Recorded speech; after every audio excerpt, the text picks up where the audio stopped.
unditarire, unditarire, unditarire. Mureza, pandasenza, mureza, pandasenza.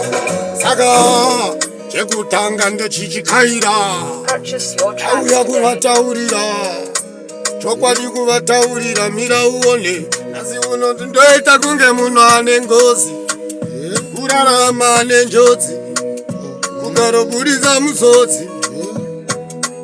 Asi saka inzwa ungave bofu kana mara, ukamuka wakagara kana wakangwara auchagara. Hapana nozika upenyu, Mwari ndiye anopa upenyu.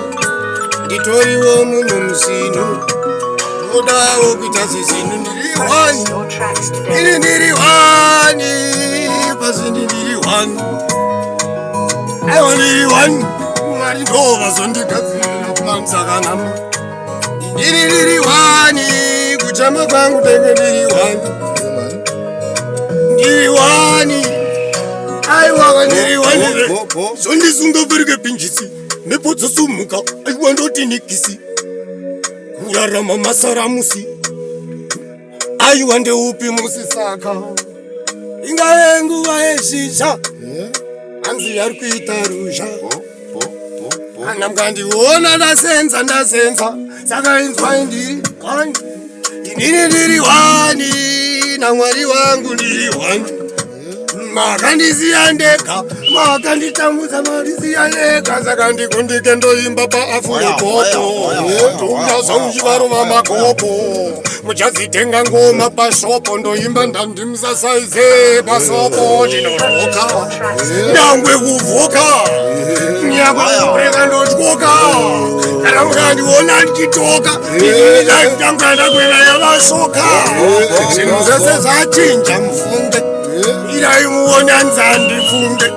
Ndakuru vapinza dzekwende, nhasi unorega nditende. Kana wakateverwa kukura kurerwa, ndahama mutorwa, ndazvagara zvakanyorwa. Saka hama ndiri wani, pakuchema kwangu ndiri wani, ndiye ndiri wani. Mwari vatandipawo pulani, saka Mwari vagadzira moto waMwari aiwa unopfira.